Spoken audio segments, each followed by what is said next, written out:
Hello, friends, and welcome to Learn with Akshay Sunil Agrawal IAS. My name is Akshay Sunil Agrawal, and I am an IAS officer of 2019 batch. My optional subject was economics, and very recently I thought that I should start this particular initiative on YouTube to explain basic concepts of economics, and especially those concepts which will be helpful, which will cover the syllabus of preliminary exam for UPSC. So this is my first lesson. I would like to talk a little bit about what we are going to do in this lesson series. I'm going to make very short videos, like about 10 to 12 minutes each. In each of the videos, I'll talk about different concepts. I'll keep on covering the syllabus of UPSC preliminary exams. And if you can see from here, the UPSC prelims exam. So basically, we need to know broadly these four things. So one is this basic concepts in economics. So there are some terminologies, there are some concepts which are particular to the subject of economics, which an aspirant needs to know. So we'll see in the following lectures, in the following lessons, कि what are the different concepts, और हम लोग इसमें क्या क्या cover करने वाले हैं डिफरेंट कॉन्सेप्ट्स में, वो अभी आने वाले लेक्चर्स में आपको पता चलेगा. बट ये कुछ कॉन्सेप्ट्स ऐसे होते हैं कि जो सभी को पता होने होते हैं, नॉट नेसेसरीली कि आपका इकोनॉमिक्स बैकग्राउंड हो, पर आप यूपीएससी के एग्ज़ाम लिख रहे हैं तो आपको कुछ बेसिक कॉन्सेप्ट्स, कुछ बेसिक टर्मिनोलॉजीज पता होनी चाहिए. तो वो हम इस लेसन सीरीज़ में कवर करेंगे.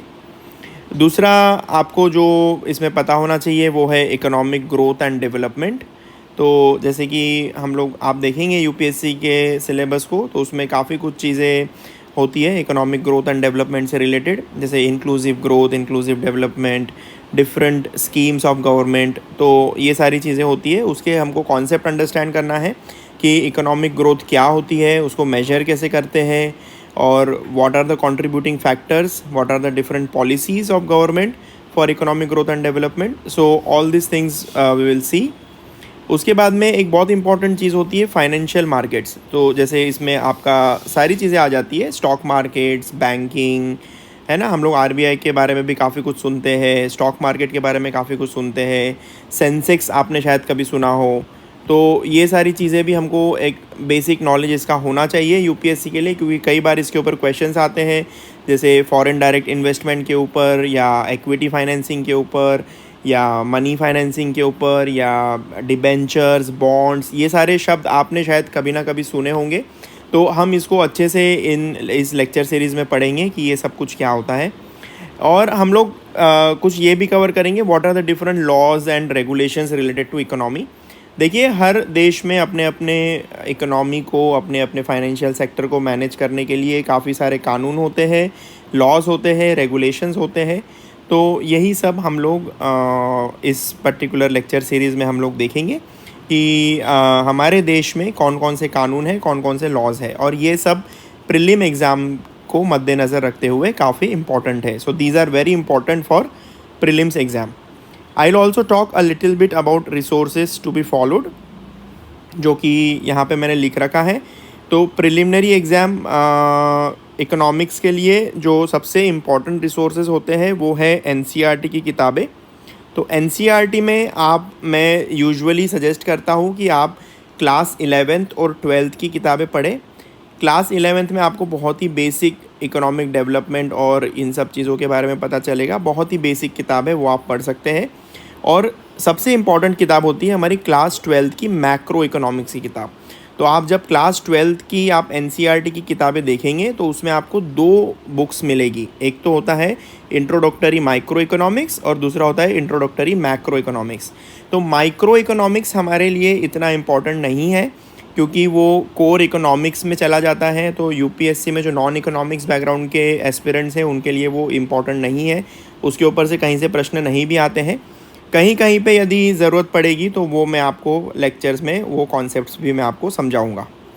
इसके बाद में हम दूसरा रिसोर्स है, तो वो मैं बोलता हूँ कि यूपीएससी प्रीलिम्स के लिए कई सारी मार्केट में किताबें होती है, जैसे उमा कपिला, श्री राम IAS, या कोई भी किताब जो जिसमें हमारी इंडियन इकोनॉमी के बारे में, डिफरेंट पॉलिसीज़ के बारे में, राइट फ्रॉम द इंडिपेंडेंस 1947 से लेकर तो अब तक 2022 तक उसमें सब कुछ डिटेल में दिया होता है।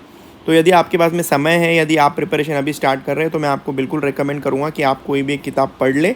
यदि आप इकोनॉमिक्स बैकग्राउंड से नहीं है तो आपको बहुत अच्छी तरह से एक बैकग्राउंड पता हो जाएगा।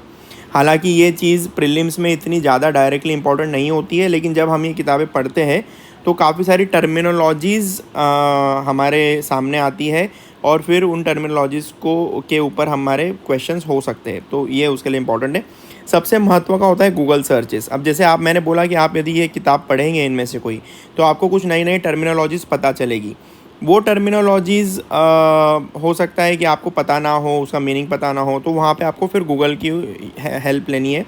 आप गूगल करिए, विकीपीडिया के आर्टिकल्स पढ़िए, अर्थपेडिया के आर्टिकल्स पढ़िए, काफ़ी सारे अच्छे अच्छे आर्टिकल्स होते हैं। आप वो सब रीड करके गूगल सर्चेस से भी इसकी काफ़ी अच्छे से पढ़ाई कर सकते हैं। एंड फाइनली यूट्यूब के वीडियोस। तो यूट्यूब के वीडियोस में अभी जैसे मैं भी अभी ये वीडियो सीरीज़ बना रहा हूँ, लेक्चर सीरीज़ बना रहा हूँ, तो इस पर्टिकुलर लेक्चर सीरीज़ को भी आप फॉलो कर सकते हैं। और मैं पूरी कोशिश करूँगा कि 100% प्रीलिम्स का सिलेबस इसमें कवर हो। अभी चूँकि ये this is my lesson 0, basically मैं इसको आज का जो अभी ये वीडियो है इसको मैं लेसन 0 बोलूँगा, क्योंकि इसके अंदर हमने इकोनॉमिक्स की एज सच कुछ बात नहीं की है। इसके अंदर अभी तक हम लोग ने सिर्फ और सिर्फ मेरा इंट्रोडक्शन के बारे में बात की है। हम लोग इसमें क्या क्या कवर करने वाले हैं उसकी बात की है, इसलिए ये आज का लेसन 0 का एक छोटा सा वीडियो था। मैं अंत में आपको मेरे बारे में कुछ बताना चाहूँगा।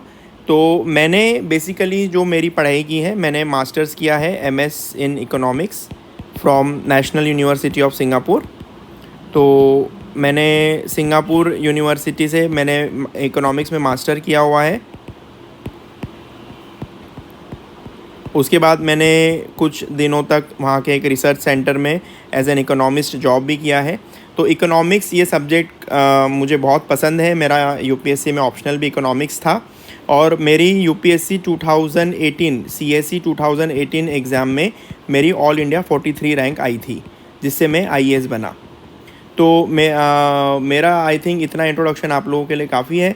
मैं उम्मीद करता हूँ कि मेरे जो भी लेक्चर्स आएंगे वो आप सब लोगों को पसंद आएंगे और आप लोग इसको एंजॉय करेंगे। तो अब मिलते हैं हम नेक्स्ट लेसन में, जब हम स्टार्ट करेंगे हमारा basic economics concept for prelims.